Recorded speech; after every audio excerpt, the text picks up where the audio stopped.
Today we will explore a thought-provoking topic from the first season of Game of Thrones. Why Ned Stark faced such a painful failure? This question has long captured the attention of many, and I have repeatedly pondered it, trying to explain it in a clear and concise manner. There are generally three perspectives on this topic. Supporters of Ned and House Stark believe that Ned placed too much emphasis on honor and integrity, lacking the ability to adapt, which ultimately led to his downfall in the struggle against Cersei. Critics of House Stark argue that Ned appeared foolish, ultimately not only ruining his own future but also dragging his family down with him. As for the neutral viewpoint, it often boils down to Ned's ignorance of politics. While each of these views has its merits, I believe that this situation cannot be simply summarized in a few sentences. George Martin devotes a significant amount of space in the first book of A Song of Ice and Fire to create a profound and compelling backdrop for Ned's death. He aims to make readers feel that Ned's demise is both unexpected and yet entirely logical. When we consider the possibilities for Ned to escape this fate and turn the tide, we realize that it is indeed no easy task. Therefore, to simply summarize Ned's situation with terms like foolish, stupid, or honorably upright and politically ignorant would be to do Martin's careful craftsmanship a disservice. In this episode, I will strive to delve deeper and explore the underlying reasons behind Ned's death. Ultimately, it is all a result of Martin's meticulous planning. It is evident that Martin has designed a triple deadlock for Ned, intricately linked to ensure he has no way out, leading only to death. I refer to these three deadlocks as the cognitive deadlock, the moral deadlock, and the political deadlock. First, let's discuss the first cognitive deadlock. Ned's level of understanding is not low. In the world of ice and fire, he is undoubtedly a competent first-tier nobleman, having led troops into battle and witnessed the suffering of humanity. Martin himself has mentioned that Ned is not the top warrior, but he is an excellent commander, as well as a politician and diplomat. Perhaps some friends may disagree with this, but please allow me to explain. Over a decade ago, when Ned's father Rickard and older brother Brandon both died, he took on the heavy responsibility of being the Duke of Winterfell. Returning from the Eyrie to the north, he quickly recruited soldiers and marched south. At the same time, he married Catelyn Tully in place of his deceased older brother Brandon, fully aware that this political marriage was a necessity. During the war, Ned demonstrated exceptional military skills, making almost no mistakes. Notably, he was only 18 when the war began and just 20 when it ended. After the war, he did not linger in the south but resolutely returned to the north to continue serving as the Duke of Winterfell, protecting the land. In the following years, he successfully managed the north, earning the loyalty of the lords. Had it not been for Ned's untimely death, the Bolton family would never have dared to rebel so easily. Many friends acknowledge that Ned, as the Warden of the North, is indeed a capable leader, but he should not have involved himself in the power games of the South or the political struggles of King's Landing. In fact, there are several commendable aspects of his experiences in King's Landing. First, he conducted a thorough investigation into Jon Arryn's death and successfully uncovered the truth. When he sensed the looming shadow of war, he decisively sent Catelyn back to the north and strategically allocated the forces of Carhold. Additionally, he saw through Peter's role as Cersei's pawn. After Robert's death, Ned acted with great caution, first presenting Robert's will to everyone who had attended the meeting before confronting Cersei. He also considered that if Cersei chose to resist rather than flee, even if the Lannisters provided him with 100 soldiers, it would not change the situation. Ned needed more troops. This was something he had long understood. While his level of awareness was adequate to a certain extent, he made some mistakes, such as trusting Peter Baelish, which could be attributed to his limited understanding of human nature. The cognitive deadlock that Martin set for him left him in a predicament. Simply put, Ned understood the general rules of the game for ordinary people and typical players. He grasped the basic mechanics of the power game but could not foresee the mad strategies and table-flipping tactics. In King's Landing, there were several characters who played by their own rules. First Cersei, then Peter Baelish, Joffrey, who was quite mad, and the City Watch captain Janos Slynt. These four were truly difficult for Ned to calculate. These individuals can be considered truly exceptional talents, akin to a miracle that occurs once in a century, and they have all gathered here. How should Ned respond? Littlefinger is an ambitious character, born of humble origins, who is willing to create chaos and war to seek power. Such a person is almost unprecedented in the history of Ice and Fire, making it hard to imagine. While Larys from the Dance of the Dragons share some similarities with him, the differences between the two are even more pronounced. Cersei is an even more deranged presence. I have analyzed her various tactics, all of which are actions without any moral boundaries, showcasing an unprecedented queenly behavior. As for Joffrey, perhaps among this group of madmen, he is relatively normal, merely a tyrannical and foolish king.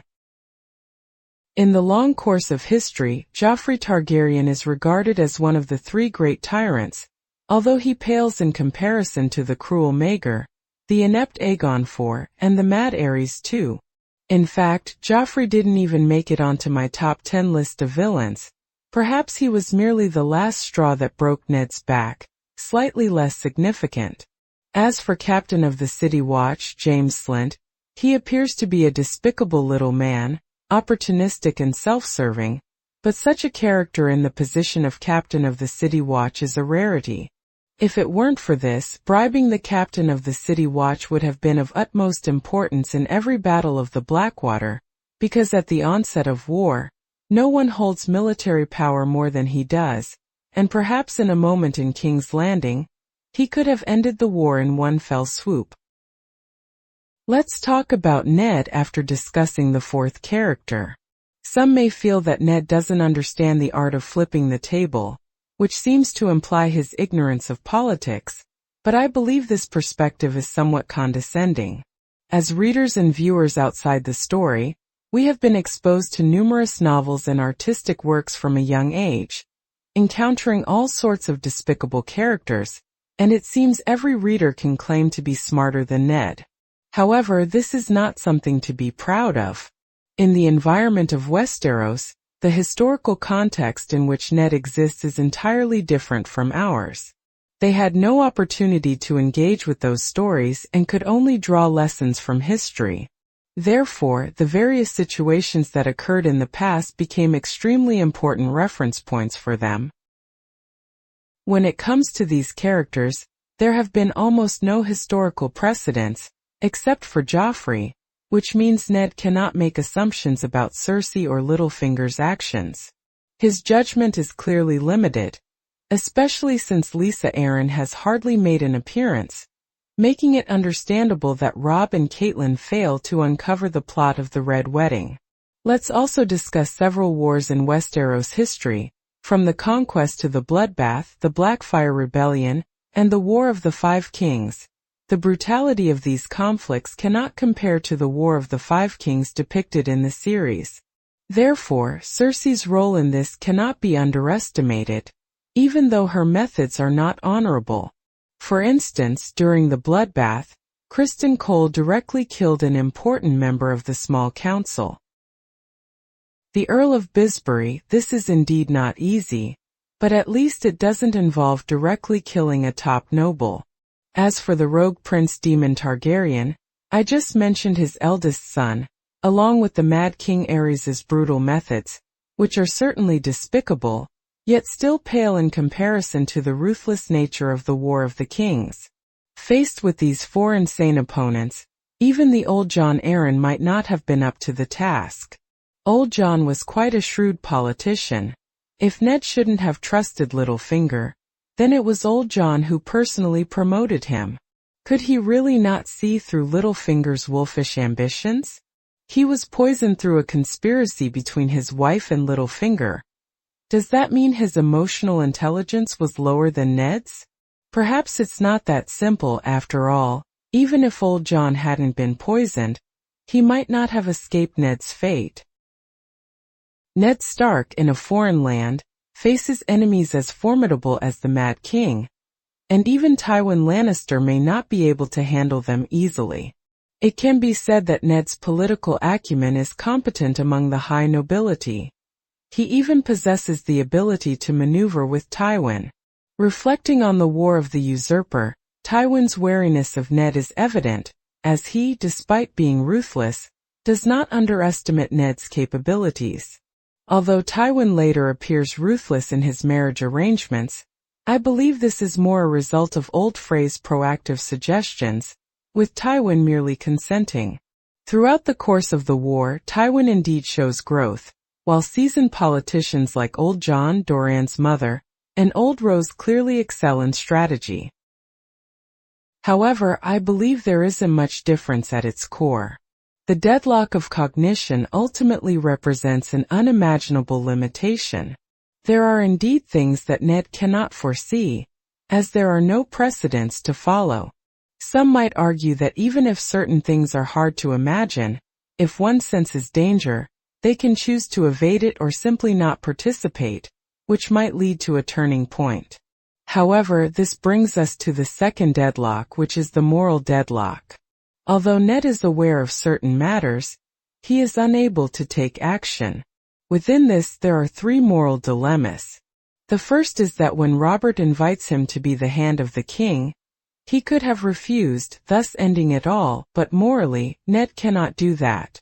Robert is not only his close friend but also his king, and with the death of old John Arryn, all of this makes it impossible for him to easily give up.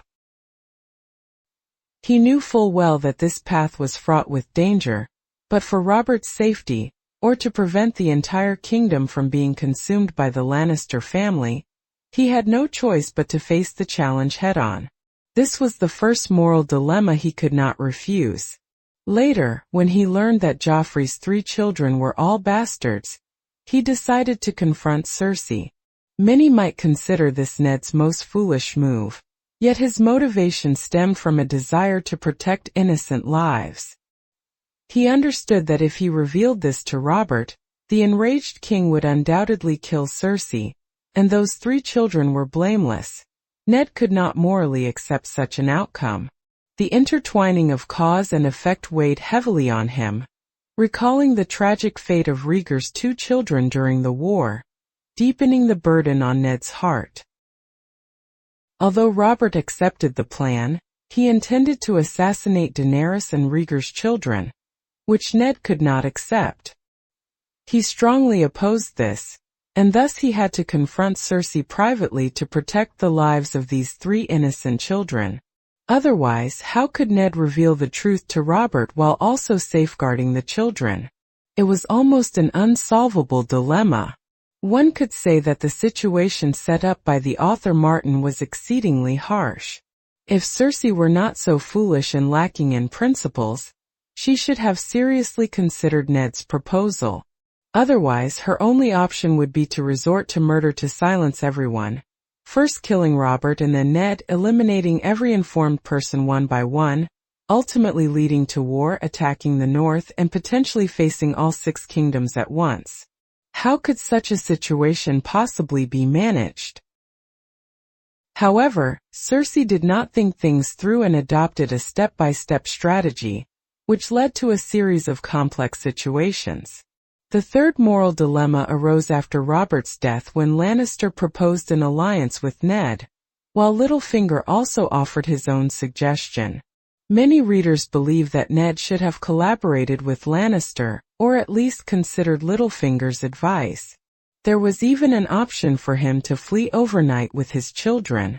If Lannister could escape, Ned could have done so as well, despite the numerous difficulties. However, the shackles of morality prevented Ned from choosing to evade responsibility, as Robert had appointed him as the regent protector of the realm, which meant he bore the weight of the entire kingdom's duties. Choosing to run away at this point would be a tremendous betrayal of that responsibility, something Ned could not accept morally. Furthermore, he would never consider following Lannister's suggestion to kidnap the 3 children. Ned's moral dilemma is clearly illustrated by the idea of threatening Cersei and targeting the children, which he finds utterly unacceptable.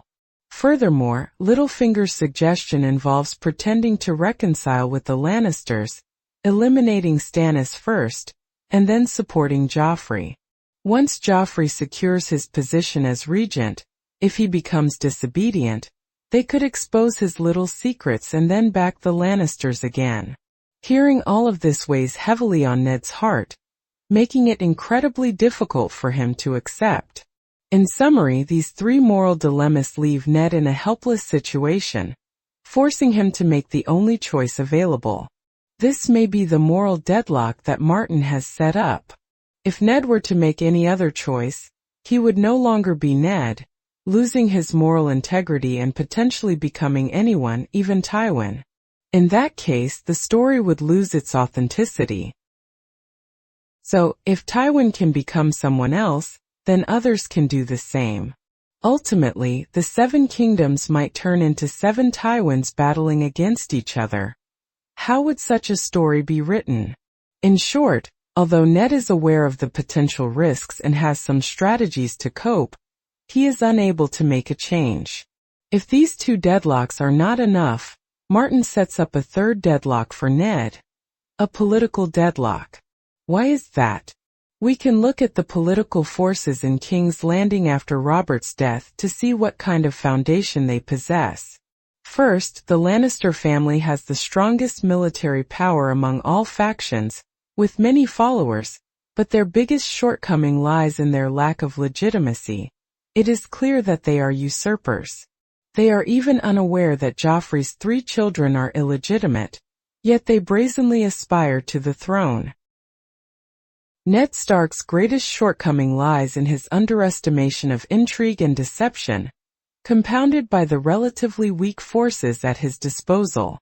When it comes to cunning, none are more adept than Petyr Baelish. However, this statement is not an exaggeration, but Ned Stark's greatest shortcoming lies in his underestimation of schemes and intrigues, coupled with the relatively weak forces at his disposal. When it comes to cunning, the most skilled is undoubtedly Petyr Baelish. However, Petyr's disadvantage is his lowly birth and lack of real power, which means he is destined to remain a behind-the-scenes manipulator, unable to be a player in the open, seeking to gain some benefits. Looking at Cersei and Joffrey, this mother-son duo, although they are not as legitimate as Stannis in name, nor do they possess the strength to compare with Renly, and they are even less powerful than Ned, their methods of intrigue are inferior to Petyr's. Yet, they manage to rank 2nd or 3rd in every aspect and possess the ability to flip the table like a rogue, allowing them to stand out in the game of power. You see, Cersei seems to have already achieved victory in her contest with Ned. Then she temporarily sat on the Iron Throne, but what followed was endless calamity. She was completely unaware of the future situation, and lacked the confidence to win this war. Thus, Cersei's advantage lay in her short-sightedness and foolishness, as well as her unscrupulous methods, which perfectly aligned with Petyr Baelish's needs at the time. To say she was more astute than Ned or more politically savvy is not entirely accurate. This is precisely the 3rd trap that Martin set for Ned. A political deadlock designed so cleverly. Imagine if the Lannisters were not the most powerful, but Stannis happened to be in King's Landing. Ned would surely not have been defeated.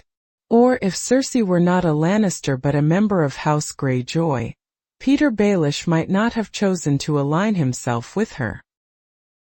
In summary, these intertwined factors ultimately led to this inevitable outcome. In this political deadlock, Ned chose to support Stannis out of moral considerations, yet due to his cognitive limitations, he failed to see through Cersei's insidious tactics. Was there any other way out? Breaking free from all of this was no easy task for Ned. He had to unravel these numerous predicaments one by one, which was nearly an impossible mission. When discussing these threefold deadlocks, readers' evaluations are quite complex. Schneider believes that Ned's folly lies in overemphasizing cognitive limitations, viewing the situation from a godlike perspective. His sense of honor and integrity trapped him in a dilemma, as he focused too much on moral struggles and was even criticized for his lack of political acumen, failing to escape in time. These reflections provide a profound insight into his political predicament. Even some readers believe that Ned should have brought more troops into King's Landing to easily resolve the situation. However, first of all, as the King's Hand during peacetime, it would be impossible for him to arrive with an army of 10,000. The standing army in the north is not sufficient. He would need to recruit soldiers on site and rely on the support of several great lords, which is clearly not an easy task. Ned's goal was not to stage a coup but to fulfill his duties as the King's Hand, so he could only bring a couple of hundred men. Additionally, he had to disperse his forces, sending 20 or 50 men to carry out other tasks. Therefore, the option of increasing troop strength was simply not feasible at that time, and there is no historical precedent showing that the King's Hand would arrive with a large army. Cregan Stark's situation was even more unique, occurring during wartime, which is entirely different from peacetime. After discussing these three deadlocks, let's turn our attention to Ned's children, who I believe are gradually breaking free from these predicaments, each in their own way. First, Sansa is striving to overcome the limitations of her understanding. She not only inherits Ned's basic level of awareness, but is also continuously improving herself by learning the cunning schemes and unscrupulous tactics of Littlefinger. However, I firmly believe that Sansa will not compromise her morals. Even while learning from Littlefinger, she will not truly become that kind of schemer. She will not become a villain, but she can understand the mindset of one. Of course, in the 8th season of the series, this development diverged somewhat from my initial expectations, particularly with the unfolding of Sandor's storyline, which was indeed surprising. As for the character who breaks the moral deadlock, I believe that is Arya. She is now learning some assassination techniques. Arya has personally experienced killing, which is undoubtedly a significant challenge for Eddard Stark, especially considering the nature of assassination, which lacks procedural justice and fairness. While killing is not always motivated by malice, this choice does raise moral dilemmas. However, Arya's situation forces her to break this moral deadlock in a passive manner. In contrast, Sansa, despite having her own thoughts, is unable to put them into practice, while Arya bravely takes that step. As for the political dilemma, Jon Snow is striving for a breakthrough. The political deadlock often lies in the fact that, although the reasoning is clear, the capability is lacking. While Sansa may have some military strength in the Vale and has supporters in the north, these forces still seem insignificant. So what can be done? This is where Jon's presence becomes essential. Having served as the Lord Commander of the Night's Watch, he has quickly grown and accumulated a certain level of leadership experience.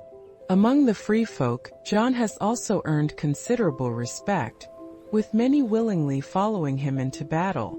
After his resurrection, Jon's resolve has become even stronger, and he carries a hint of ruthlessness. He brings together various factions, creating a force that is quite formidable, compensating for the Stark family's political shortcomings. This episode contains some insights I've carefully organized, and I hope you all enjoy it. Thank you for listening.